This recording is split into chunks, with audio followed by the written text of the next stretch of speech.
I want to start with the essay that captured so much attention. It's called The Unraveling of America.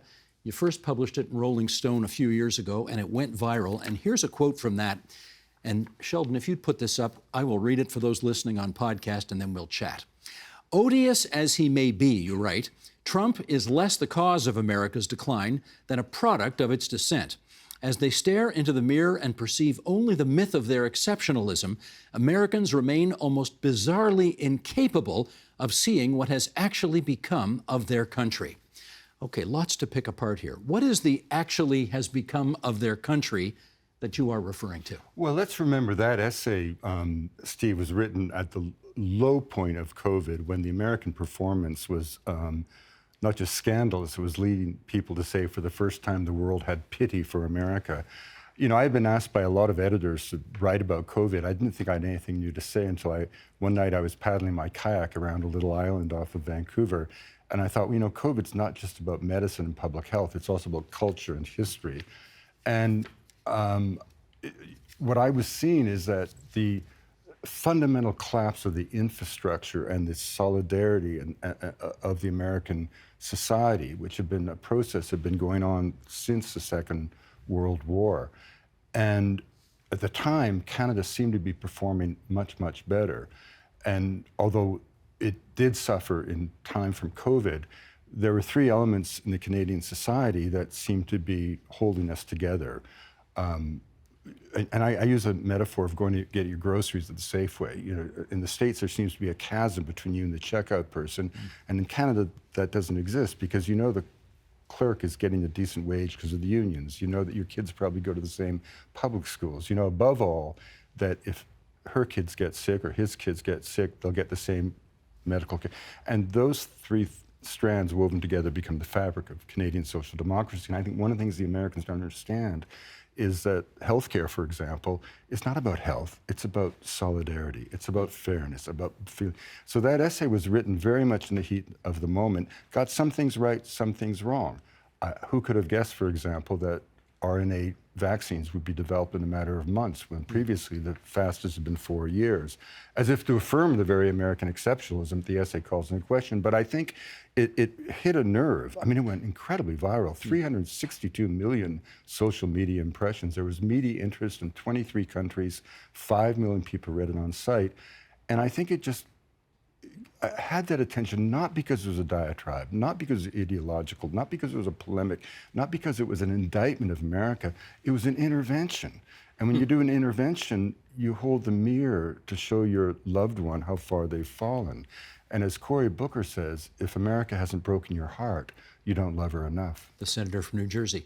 This is a country, though, that has been obsessed with individualism and individual rights for 250 years. Is it reasonable to expect it to be different? Well, the individualism, yes, but equity and fairness has changed. If you look at the 1950s, for example, the marginal tax rate on the wealthy was 90%. The social contract that came out of the great American victory in World War II, when I say victory, not just militarily, but the industrial surge that literally saved civilization. 1946, America made 95% of the world's automobiles, 5% of the world's population, half the global economy. And that wealth allowed for a truce between capital and labor that gave us the middle class, gave us the weekend, whereby a working man could support a family, have a house, buy a car.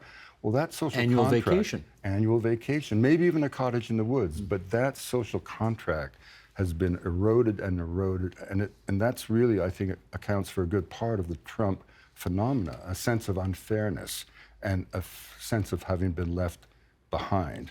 What is the myth of American exceptionalism you refer to?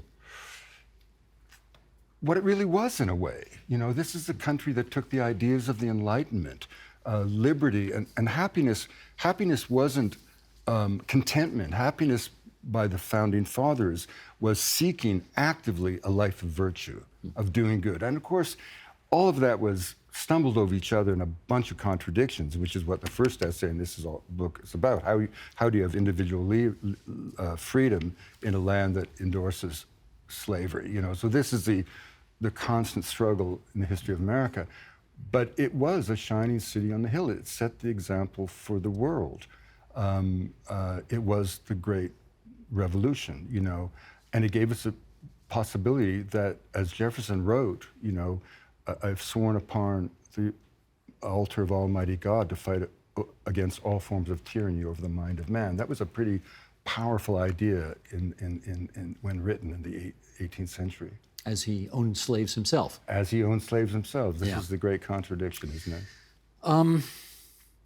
There's something about, I mean, America still seems to be the best and worst of everything in the world today in many respects, and yet, and you put the numbers in the book here, the numbers of people killed by gun violence, random gun violence every year in the States, is starting to dwarf the numbers of people who they lost in actual world wars. On Normandy beaches. I mean, part of what has come to define this American individualism is the right of the individual to own a personal arsenal of weaponry.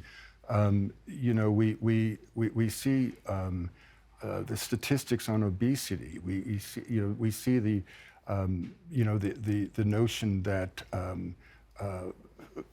total dedication to workplace at the expense of family, and the result is sort of self-evident. You know, it's a society that isn't what it once was. But as you look at it, why does it appear that the political system seems completely unwilling to do anything about gun violence? Well, I think it's a symptom of the American political system in general. You know, my father-in-law was a Republican senator, almost president. Who? Charles Percy of Illinois. Oh, okay. He's the one who sort of brought in the Watergate thing. He also was the one who went with Barry Goldwater to see Nixon and said, just tell him the truth. You just won the biggest election, you know. But the point is, I grew up in that world where these politicians met each night at dinner parties. They were great friends across the aisle. They didn't hate each other. They didn't hate each other. My father-in-law was incapable of hate. What is it about the American political system today that seems unwilling to want to do anything about the notion that the richest 3 Americans make as much as the bottom 150 million Americans? 160 million. 160 well, million. all these contradictions, right? And I think that, you know, one of the subtexts of this essay was empires are born to fall. You know, no king anticipates his abdication. You know, the 15th century belonged to the Portuguese, 16th to the Spanish, 17th to the Dutch, 18th to the French, 19th to the British. The British Empire reached its greatest physical extent in 1935, but we know it was bled white by the Great War and was in decline even before the war. So empires don't see their fall. They don't anticipate their fall. Although lots of people who've bet on America to fall have lost money on that bet. That's right. And so, it, you know, that essay in particular is never calling for the fall of America. In fact, it laments the possibility of the fall of America, because if America does fall and the hinge of history shifts towards China, or it won't shift to Russia, Russia's economy is the size of Texas, but if we did move to an Asian century with China at the helm, we'd be nostalgic for the American century.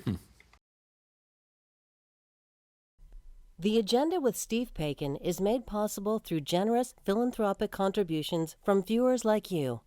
Thank you for supporting TVO's journalism.